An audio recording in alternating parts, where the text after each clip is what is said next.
రామయ్య పెళ్లి పనులైతే ప్రారంభమయ్యాయి.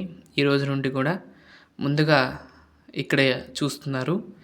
ఇక్కడేం చేస్తున్నాము అంటే గనక ఈరోజు పసుపు దంచి ఆ తర్వాత ఆ పసుపుని స్వామివారికి సమర్పించడాన్ని ఇక్కడ మీరు చూస్తున్నారు.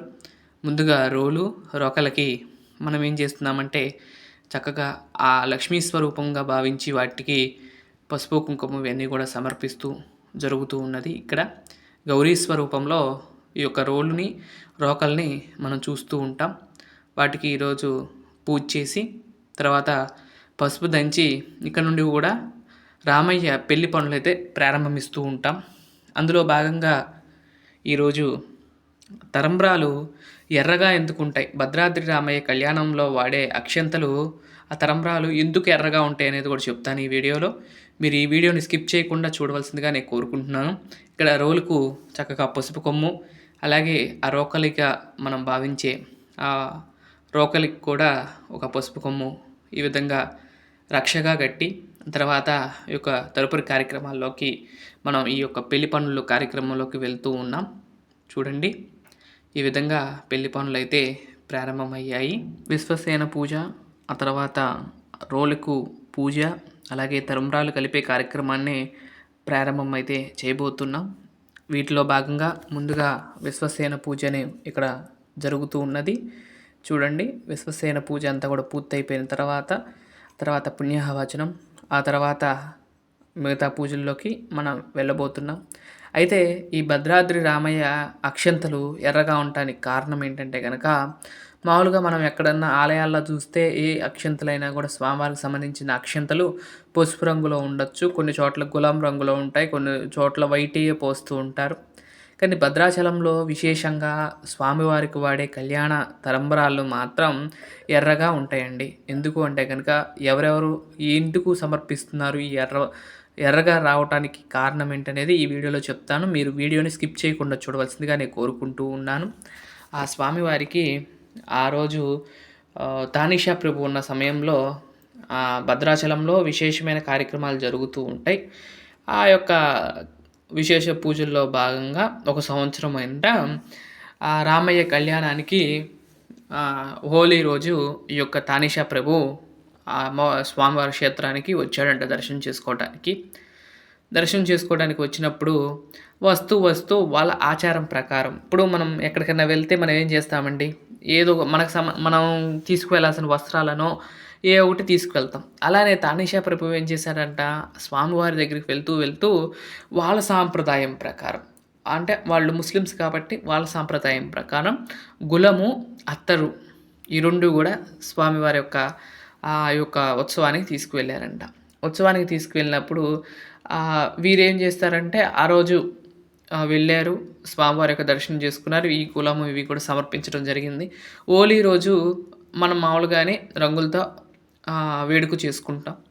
అదేవిధంగా వీళ్ళు తేవటంతో ఆ యొక్క ఏదైతే గులం ఉందో ఆ గులంని అక్షంతల్లో కలపడం ఆ రోజు నుండి కూడా ప్రారంభించారంట. ఆయన చెప్పారట, తానీషా ప్రభు, నేను స్వామివారికి ప్రతి సంవత్సరం కూడా కళ్యాణోత్సవంలో ఈ గులాం తెస్తాను, అత్తరు గులాము ఈ రెండు నా తరపున పంపిస్తాము, ఇది నాకు గుర్తుగా, అంటే ప్రభువు కదండి, ఆ రోజుల్లో రాజు అంటే కనుక గొప్ప, అలాంటి వారే అడగగా నేను ఈ యొక్క అక్షంతలకి నేను ప్రతి సంవత్సరం కూడా ఈ యొక్క హోలీ పండుగ రోజు నేను ఈ గులాము అత్తరు పంపిస్తాను, ఈ గులాము అత్తరుతో మీరు తలంబ్రాలు కలపండి అని చెప్పారట. ఆ రోజు నుండి కూడా ఎంతైనా రాజు కాబట్టి వాళ్ళు చెప్పింది మనం పాటించాలి కాబట్టి అప్పటి నుండి అర్చకులు వారు ఏం చేస్తున్నారంటే ప్రతి సంవత్సరం కూడా ఆ గులాన్ని ఆనవాయితీగా ఆ రోజు తానీషా ప్రభు ఉన్నప్పుడు కలిపిన ఎలా అయితే కలిపారో అప్పటి నుండి ఇప్పటి వరకు కూడా అదే విధంగా ఈ తలంబ్రాల్లో ఆ గులం కలపడం అనేది ఆనవాయితీగా వస్తుంది. అదే ఫాలో అవుతూ ఇప్పటికీ కూడా ఆయన లేకపోయినా ఆయన్ని గుర్తు చేసుకుంటూ ఆయన యొక్క ఈ భద్రాచలానికి చేసిన ఆ యొక్క సేవకు గుర్తుగా ఈ యొక్క గులాన్ని కలిపి ఆ యొక్క అక్షంతల్లో మనకి వితరణ చేస్తారు. ఈ విధంగా స్వామివారి యొక్క తలంబ్రాలు అయితే ప్రతి సంవత్సరం కూడా కలపడం జరుగుతుంది. అయితే మనకి హోలీ పండుగ రోజే స్వామివారి యొక్క పెళ్ళికొడుకు, పెళ్ళికూతురుని చేసే కార్యక్రమం అయితే జరుగుతుంది. కాకపోతే మన శాంతి నిలయంలో ఏమైందంటే గనక మొన్న హోలీ పండుగ రోజు గ్రహణం రావటం, తర్వాత మాకు కూడా పడకపోవటం, ఇంట్లో వాళ్ళు చెప్పే కదండీ మైలు రావటం, అవన్నీ కూడా రావటంతో నేనేం చేశానంటే, సరే ఎప్పుడైనా హోలీ పండగ స్వామివారి కళ్యాణోత్సవం మొదలు పెట్టాలి కాబట్టి శనివారం నాడు మొదలు పెడదామన్నట్లుగా, అంటే నిన్న ఉదయం అయితే ఈ కార్యక్రమాలన్నీ కూడా చేయటం జరిగింది.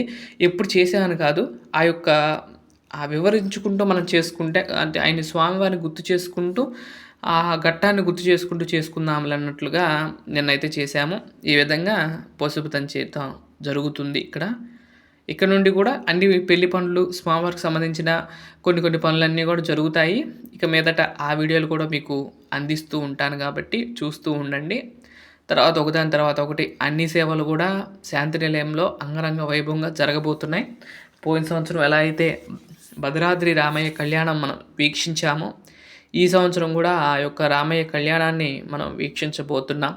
అందరూ ఆ స్వామివారి యొక్క ఆశీస్సులు పొందటానికి అందరూ కూడా సిద్ధమవ్వాల్సిందిగా నేను కోరుకుంటూ, ఇక్కడ ఇప్పుడు తలంబ్రాలకు కూడా విశేషంగా పూజ చేసి, ఇక్కడ మీకు ఏమేమి వేస్తామో చూడండి, గులాము ఇవన్నీ కూడా వేసి ఈ యొక్క తలంబ్రాలు అనే కార్యక్రమాన్ని నిర్వర్తించడం జరిగింది.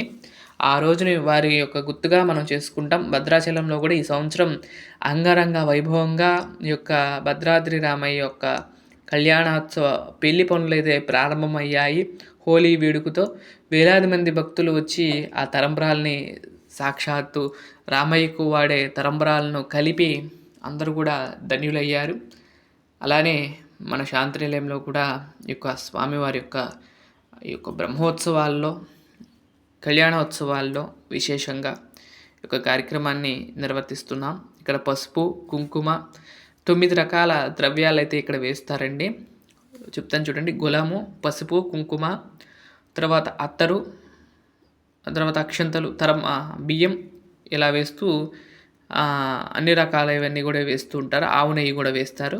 ఇలా ఆ తలంబ్రాలని అట్టిని కూడా కలిపటం జరుగుతుంది. ఇక్కడ చూసారా అత్తరు, అంటే మామూలుగా అయితే అత్తరు వేరుగా అమ్ముతారు వాళ్ళు ఎక్కువ వాడతారు కదండి, సాయిబులు అంటారు కదా, ముస్లిమ్స్ ఎక్కువగా ఈ యొక్క అత్తర్లను ఎక్కువ వాడుతూ ఉంటారు కాబట్టి అలాంటి అత్తర్ని తీసుకువచ్చి పెడతాం జరుగుతుంది, అటు కలపడం జరుగుతుంది.